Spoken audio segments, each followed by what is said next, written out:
Welcome back to Of Gods and Game Masters, and this episode is World Building Your Initial Settlements. As I'm working on my Marsh Cliff supplement, trying to make it a new standard in how we build and present settlements for use in our tabletop role playing games, it occurs to me that this is a very reasonable topic for one of my world building posts and videos. So here it goes. We're going to concentrate a bit on your first settlements because getting those right sets the tone for all the rest of your setting, especially if you do bottom up world building. So, what does an initial settlement need and how should you describe it? What do you absolutely have to have and what should you avoid until you're more proficient?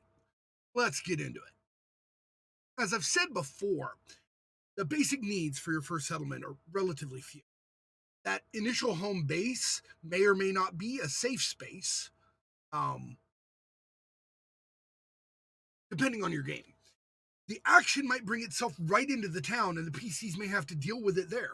Often the action is very near, but not actually right in the town itself.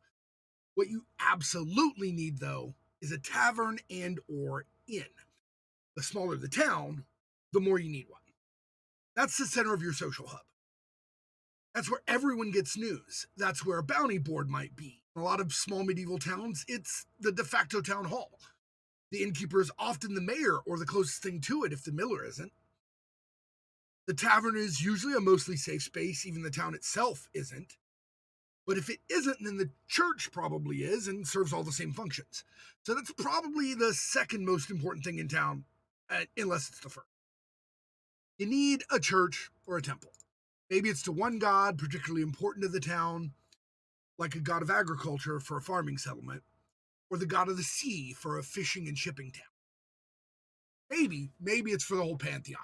Whichever way you choose, the temple can provide minor healing services, spiritual guidance, and can be a major source of quests, especially for your more religious characters.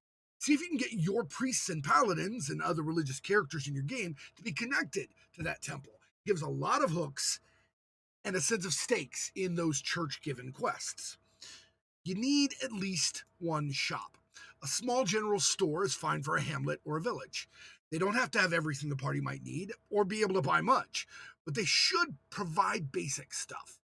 After all, the normal residents need this stuff, anything they can't make, farm, hunt, or gather on their own. You will definitely need some residents, some NPCs with just enough quirks to be interesting.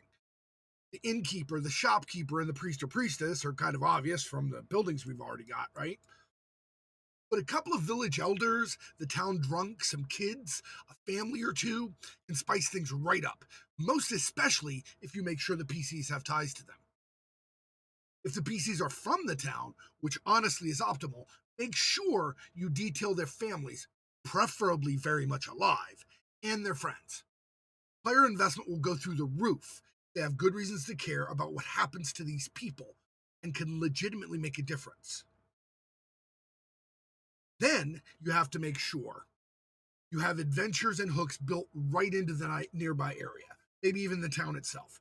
Undead in the graveyard suddenly, wild animals or critters threatening the village for unknown reasons, raids by bandits or thugs of any species, maybe some weird monsters doing bad things in the back alleys or the sewers. What matters here is that it's a real threat, not just a nearby dungeon. Don't get me wrong, a nearby dungeon is great, but only if the critters inside actually pose a threat to the settlement. And that nobody but the PCs can fix the problem, which usually means that that first settlement is small, out of the way, forgotten or isolated with no local nobility or any real militia unless the authorities are incompetent or don't care, or both. Once you've got all that, you're ready to go with your first session if you've done your session 0 right. Got some links in the description to talk about that. So, what can you have after that that's maybe not so critical for the first settlement, right? But fleshes any settlement out.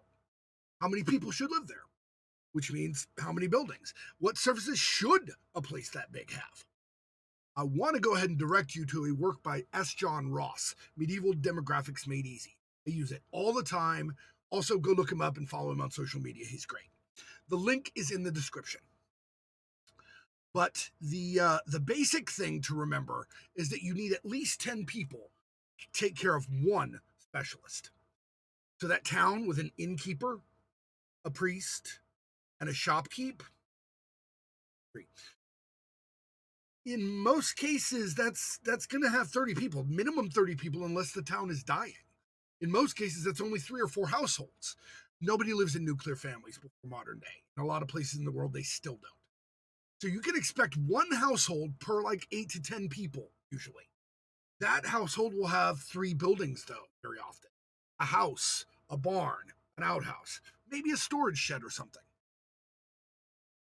If you get to 40 people or so, you're going to have a smith. Otherwise, multiple towns share them.